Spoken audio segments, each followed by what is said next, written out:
I'm so excited that we had Aparna on today, and you worked with her on a short film? Yes, called Peacock. I played the role of Jessica as like a super sweet girl. Very it was fitting. so much fun. And talking with Aparna today was really interesting because I learned so much stuff about what it takes to be a producer and what it takes to audition for really large network shows. Right, and what it actually feels like to not only do one show, but like 3 at a time, have so many different projects in the works, be producing, be acting, be directing, like all these hats that you have to wear, and what they all have in common is really interesting. It is very interesting. And too, how she crafted her own theater show that's not only a play, but it's immersive. Right, that's so unique, and apparently so many people will enjoy that kind of aspect of like being involved in the arts in a way that they've never been before. Yeah, I'm super excited to have her on. Amazing.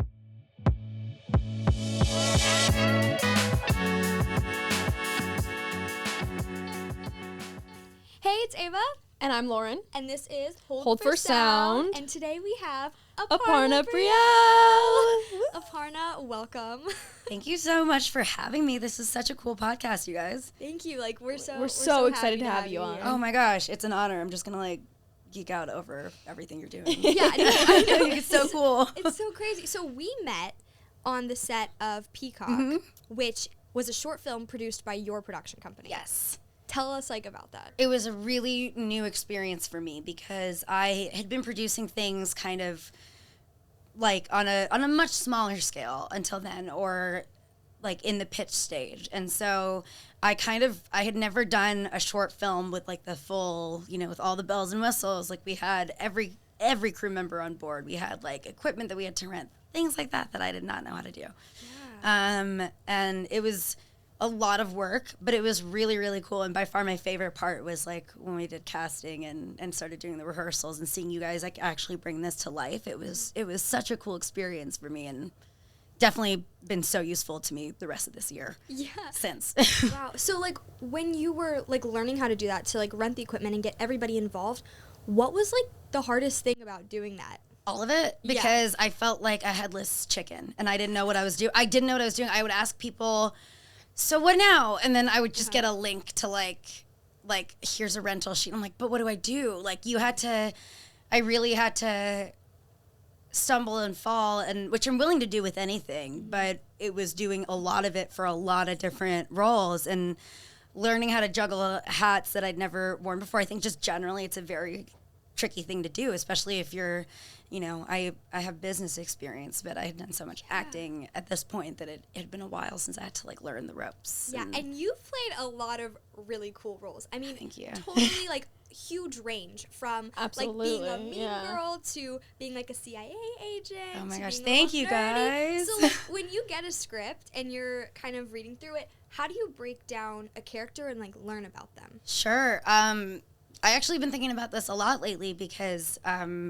we were just talking about the show I also did recently. That's a completely different character, and that's theater, but it's a real person. Okay, yeah. I was playing Edie Sedgwick, who was like the it girl of 1965, and in fact the famous 60s look that you see Twiggy and everyone wearing, she actually came up with that. Wow. And famously was called like poor little rich girl, and unfortunately famously struggled with drugs as well. So like I didn't want to, whether it's like a real person or any fictional characters, and whether it's a comedy or a drama, like you don't want to do a caricature of things, and it can be really easy to do that if you jump into, I think, a script,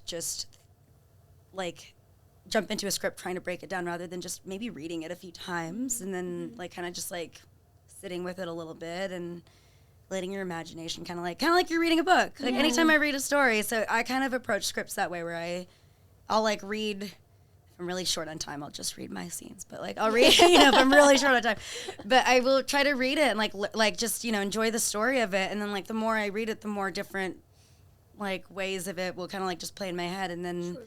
And then you do all the steps that you learn in acting class and Yeah. get the emotion.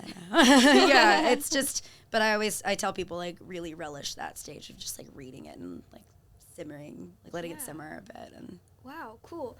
Yeah. So like more to like with this theater show that you just put on, what was your role in that? Were you producing it? And like what more is there to know about it? Yeah, so I was producing it and then also starring in it. there are 3 of us. My 2 of them are actually everyone involved with this are my most frequent collaborators in all senses. We were directed by Allison Snyder, who I worked with on AP Bio. And then my fellow actresses were Melanie Ann and Kristen Couture, who I've, 2 of my oldest friends out here. And with Kristen, I've produced a million things. We kind of joke that we're Grace and Frankie. So, because we realized, Lily Tomlin and Jane Fonda do that, too. Now they're making a million movies. And we're like, is that us? That might be us. Yeah. But the 3 of us were actually playing the same person, which sounds really we did want it to be kind of a surreal, trippy experience. Wow. And we also all just love art and creating things together. So we wanted to make a truly immersive experience. So we designed this entire venue, and we had the most amazing people that were working with us, and the venue owners were so down for anything. Yeah. And we transformed it into Andy Warhol's 1965 Silver Factory. And if you look it up, you'll see it was covered in foil walls and just art and screenings. And because Edie Sedgwick she went to New York to be a model and everything, and she ended up getting in with Andy Warhol's crowd and started doing all these weird underground films that really have no plot, but her she just shined through. Poor gal struggled with drugs, as I mentioned, and had an overdose at 28. Wow. So we wanted to be respectful of her, but have fun with it and immerse the audience in it and interact with them. So you could get your own factory screen tests there, 60s style screen tests. You could get our director's husband was a child actor as well, actually, on Disney XD, and he is this incredible cinematographer and photographer, and they filmed the show too, so we're making a short film out of it. Oh, that's cool. Incredible. Yeah, it's very multimedia. We had a live band that actually comes in and plays the song Heroin in the middle of by the Velvet Underground, who also came up in Andy Warhol's factory with Edie. Wow. So it all it's a really cool play. It's only 45 minutes long, and all of it is quotes from Edie, Andy, and other people from the era, Bob Dylan, Lou Reed, kind of out of context from different interviews, but it was sewn into this really cool immersive play. I was going up to people and taking a sip of their wine in the middle of the show and running away. This is so fun. It was really cool. That. Yeah. So how did the concept get approached to you, or did you create the concept, or how was the seed planted? Yeah. So Melanie, who was one of the 3 Edies, actually originally wrote this years ago as a one-woman play, and she had done it as a one-woman play, and she met Kristen, actually, the other Edie, in acting, I think the Art of Acting studio here. Oh, yeah. So that was years ago, and, they're all encouraged to do, a one-woman play. Yeah. Try saying that 5 times fast. One woman play. You guys are doing way better than I am, because I'm whoa. But, they were doing, she had written a couple of them before, one as Marilyn Monroe and one as the Virgin Mary, which is so cool to me. I saw her do this play, actually, the first year I did AP Bio. She and I had just become better friends. We'd known each other for a bit now, and she had a residence at the 3 Clubs, which is a comedy club and bar in Hollywood. And I walked in and I was I have no idea what's happening. And I could tell a lot of the patrons there with drinks were what's happening? Why is she talking to us? And she's but also what is she saying? I want to know more. And I just remember being mind blown by the show. And I was if you need anything, let me know. She did the play again a couple years later, and I helped her design a couple posters. We put it up, but she approached me this time and was I want to go all out, and only if you're going to do it. Wow. Which is really sweet. And she actually thought there was a world in which I'd say no. And I was you're one of my best friends, and I'm obsessed with you in this play, and I want to create with the people I love. Absolutely. Wow. Yeah. So what is that like to collaborate and create with your friends? It is amazing. I think it can be really easy, and we see it all the time with famous bands that break up, and we were talking about too, working through a breakup. Very fun. With friends too, it can be really hard sometimes if you have people that have different visions, which I think is a good thing, but have a problem in terms of ego about it, which everyone's capable of doing. But people can turn that into a real clash, or be how can we find a way to really maybe marry those 2 things together, or save that idea for something that might work better. And I got really lucky.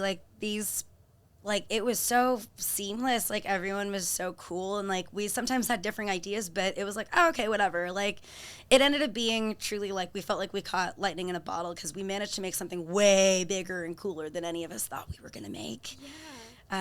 Like, we all had an idea that it would be a cool little thing, but then it turned into this, like, really big, exciting experience, and people got to interact with it, and we wanted every guest to feel like they were just as much a part of that collaboration.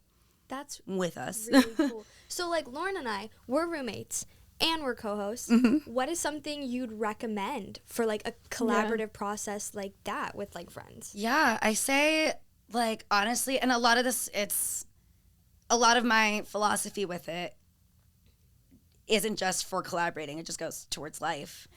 Just always knowing, like, making it a safe space to just talk things through. Right. There will inevitably be disagreements about things no matter what you do because people have so many ideas. And I mean, me personally, I'm not someone who's ever married to all my ideas. Like, there'll be one once in a while that I'm like, I really think we should do it. I really want to. But knowing it's not a personal thing and knowing that, like, knowing how to separate that, which I can see you guys, like, clearly have a good, like, there's a good balance there. Like, I've only started talking to you, like, a couple minutes ago, but I'm like, oh, I see you guys have a good energy with each other. It's just knowing that it's safe to, like, talk it out. Yeah, like, I disagree, not, like, turn into a row, but disagree and be like, you know what?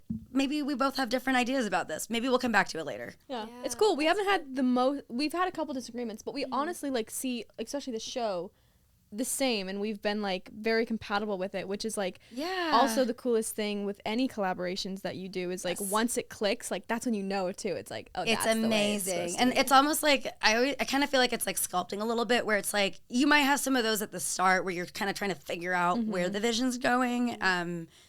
But yeah, I do find, like, when things are working, it's like suddenly all the gears are turning and, like, everyone's on the same page, and then things kind of fall into your lap with it a bit because other people can see it too. They notice when a collaboration's working, and they're like, oh, I want to be a part of that.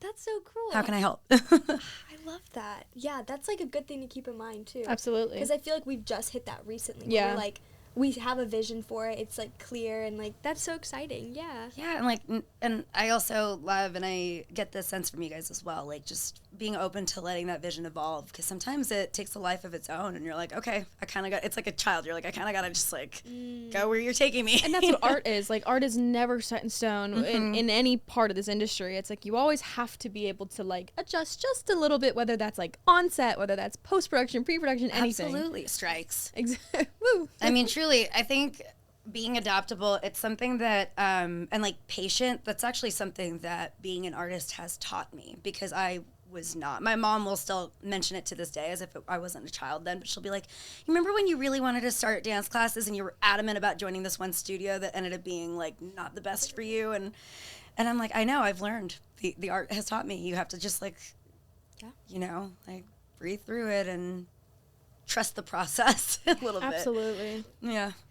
Okay, let's just talk about the elephant in the room, which is your role in Fubar. What would you like to know? I would like to know what that audition process was like. It was really interesting. Actually, it was quite a bit like my audition process for Boo Bitch, which is really weird because they're so different. Yeah. Like, one's they're completely different, and for different audiences, and, like, the only thing in common, I guess, is that they're both on Netflix. So there's that. But it's similar in the sense that this was when, because of COVID, everything had shifted to Zooms, and that's always kind of weird, especially if you ever have to do I can't talk at all. My God, my words. Especially if you ever have to do chemistry reads with people. That's very hard to do in Zoom, but you can do it. Like, you can tell when someone's like, oh, I don't feel them so much, whether or not they're trying. I always say my tip to actors is, like, always try, because you never know if you're the choice or they're the choice. Just, like, do it. Even if you're like, I don't know how I feel about them. Guess what? You're acting. Like, you don't have to, you know. It's like, and chemistry is not just for like, romantic. It's also, like, family members, this, that. Like, you might have a different mom actor that you're like, I vibe with her, but you don't know who the choice is. So just go with them both. Be open. Yeah. Tangent. But with Fubar, I had just done Boo Bitch the year before. And that was, like, an audition, and, like, very last minute, I did that, and then I FaceTimed with the showrunners, and they were like, we're giving it to you. We're shooting next week. Let's go. And I was like, oh, okay. Or like 2 weeks from now. Yeah, it was very fast. With Fubar, I did an audition, and I remember getting it. It was like my first pilot season audition of that year. And I say pilot season because streaming had started, but it was still, like, that is still when the rush has been. And I just remember seeing the untitled Arnold Schwarzenegger project, and I was like, I'm not going to get this, but I'll tape it. Like, it's fine. I just, like, I keep my hopes low, and I just enjoyed the audition. Yeah. And so I did a couple different versions of the tape. I did one that was more like comedic, and then one that was like very like analyst, because all of the scenes were just tech jargon, like stuff about maglev conductors and stuff. I don't know. My dad is the physics person in my family, not me. So like I just I was like, I'll make one kind of kooky and one whatever. And then I got a call asking to do a callback, but before the callback, the showrunner wanted to give me a few notes. And I was trying not to get my hopes up or get excited about the fact that the showrunner wanted to talk to me, because sometimes they do just want to give you notes for callback, and you're still up against other people. It's like you versus three. So I was like, don't get it. I've tested for many things in my career and like been the last person and not gotten it. So I was like, I'm just I'm gonna wait. I'm gonna breathe. And then in the call, he just flat out spoiled the whole thing. And he was like, oh, yeah, you're my choice. Like, I actually wrote this for you. And I was like, what? And he was like, I am a big fan of It's Always Sunny in Philadelphia. And my daughter and I, as a bonding thing, started watching AP Bio every night. And I always thought the student actors were so talented. And here I was going, like, I have a couple lines per episode. I mean, I was in every episode of AP Bio, but I was like, it's such a small show. And I'm not, like, Glenn is the main character of that show, and we're all trying to support like his crazy antics. So I was like, someone thought of me and like wrote a character, and in this, like, that's crazy. This is so much to trust me with. And he was like, yeah, and he was like, I didn't even tell you the plot twist, but because I look very different on AP Bio, and whereas in the meeting I look like me. And he was like, I think we can make this work. And I was like, what is it? He was like, well, you're actually a Russian double agent the whole time. And I was like, sick. I was like, don't get my hopes up, don't get me excited. And then I filmed he was like, I just want a tape where you look extremely nerdy, very AP Bio style, that way people are very like shocked by the turn. Because he was like, Netflix knows you as a popular girl type. And I was like, oh, I guess. And so we retaped it and like did the callback that way. And then my agents kept being kind of not clear about things. And then finally I got one while he was a little tipsy, and I was like, tell me what's going on. Did I get it? And he was like, unofficially, yes. Officially, we're getting the paperwork, but it's happening. And then, like, the first thing I asked about was how to get my cat to Toronto. And then, like, I was like, I need to take Oscar. He needs to come with me. And he loved it, by the way. He loved Toronto. Oscar loved it there. Oh, my goodness. But that's the process. Yeah, it was just like. I literally had so many goosebumps in that story. This is insane, Aparna. It's very surreal even now. Like, I told Ava I actually caught COVID at the premiere of the show. So, like, that entire night felt like a fever dream. Wow. And then like the 2 weeks after, once it was out, I was dead to the world. So I had no idea if it was even being received. I couldn't even look at my phone for longer than like a minute. Sure. So I was like, I don't know if this show, like how it's doing. And then, yeah, it's like very surreal even now, like just casually name dropping the people I work with. I'm like, what the hell? That. Yeah. I mean, I was totally stalking you during this whole time. Oh, I'm glad. You should be. Totally my whole family watched it. We watched it in, I want to say, a week. We watched it like an episode every day. Like, it was crazy. Oh my and then God. when I found out you were a double agent, I was like, what? I'm so excited. I was like, actually, no way. Like I had no clue. So like that means a lot. That means a lot coming from you. Yeah. I feel like you're such a good actress, and like you notice all the little, like you respond so well to all the little things that I was like, I'm sure people are gonna figure this out so fast. They're gonna be like, she's a little too nice. No. What's going on? No, in fact, your love story, like I was rooting for it the entire time. I was like, this is my Roman Empire. This is what I care about. This is my Roman Empire. Wow. Okay, that is a big compliment. That means so much. Oh my gosh. Yeah. Well, thank you. No, I mean it though. Like I had such fun like watching the show, and I was like, no way I worked with Aparna. Like you're so cool, man. Thank you so much. Okay. Well, please always feel free to gas me up. I'm loving it. It's a little dopamine burst I'm getting every time. I'm like, the validation. It's great for therapy. No, like I straight up was like, God, like it was such a fun. It felt like going to Disneyland every day, honestly, which is huge because I am not a morning person, and you know it's a good time when it's 4 a.m. and I'm like, I'm so excited. Yeah. No, I had so much fun, and like every day was just a blast. Like everyone's making us laugh. Arnold is like one of the funniest people ever, and like such a Leo. I actually guessed his sign before he was like, do me next. What's my sign? And I was like, you're obviously a Leo. And he was like, did you look me up? Everyone knows that. And I was like, no, you're just like you like you're you.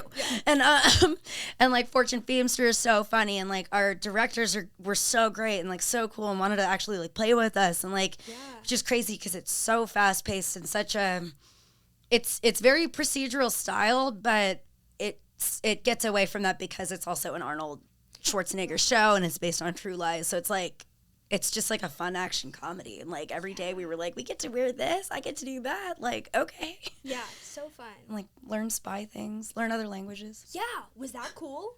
The best. And next season I get to do so much stuff. Oh my gosh. Yeah, because it got renewed already. Yeah, it was like right before SAG went on strike. We got the call like maybe 20 minutes before Arnold announced it, and like our showrunner was like, I hope you're ready to learn some more Russian. And I was like, you bet I am. Give me some accents. Give me some things to play. And they said next season I get to learn we're figuring out what my stunts are like. And oh, yeah. Which as a dancer, I am very excited to learn the choreography. That's going to be so cool too, because like that's going to be like a really nice arc. It's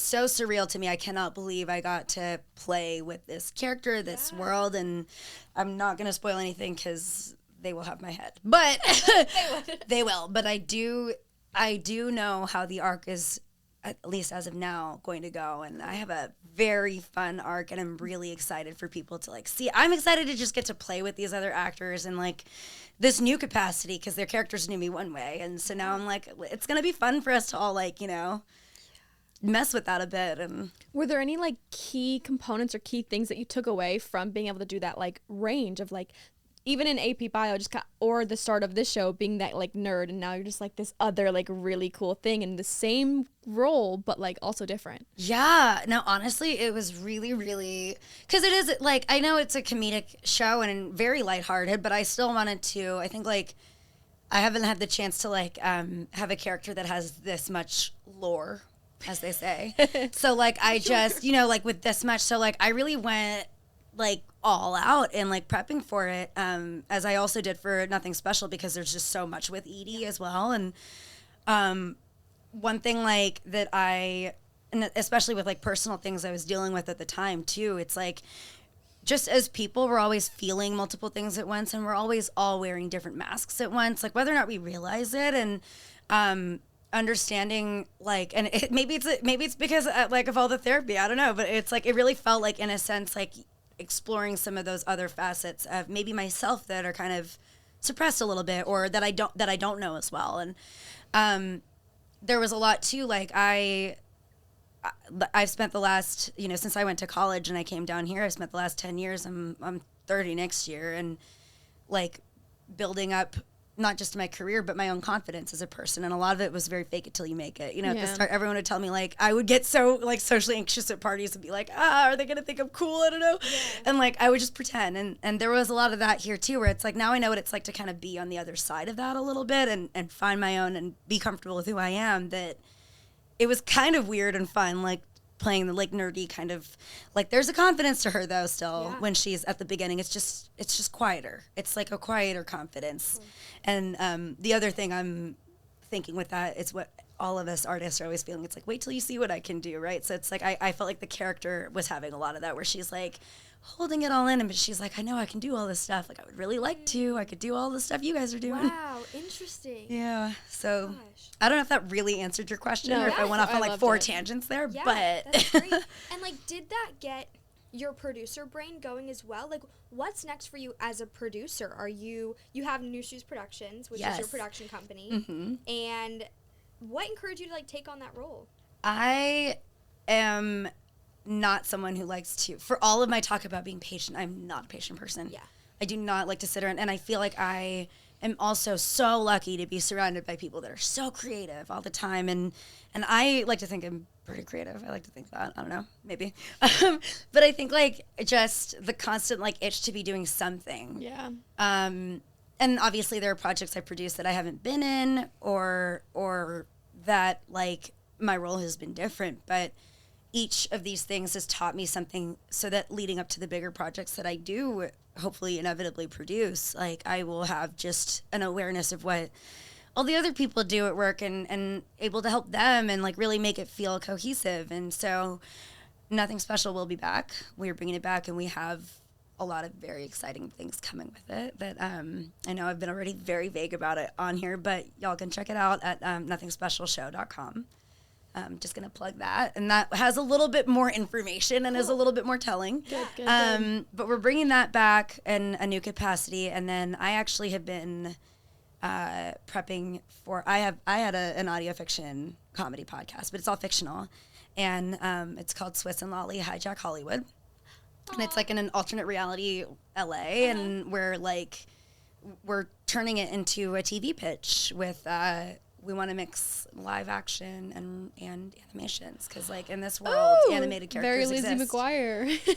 I immediately was like, okay, here's my presentation. Yeah. But it's I don't know if you guys have seen BoJack Horseman, yes, which is one of the best shows ever. But like, people just accept animals can walk and talk there. So we're having this where it's like people just accept like you can talk to animated characters all the time. I love that. That's so great. I love that. Thank you. And like the podcast is really fun, and we got Patton Oswalt to do the last episode with us. Is like so he's playing nefarious supervillain Patton Oswalt, who like runs a cult. I love and that. Like it's so fun. And so like I'm working on that with Kristen, my other Edie, the Frankie to my Grace, and I've got a couple films that are still in development, but we're getting there. And then just trying to fill my time up until, because I hear sometime next year we're going back to Fubar. And that means I'm going to Toronto, and we'll see what happens there.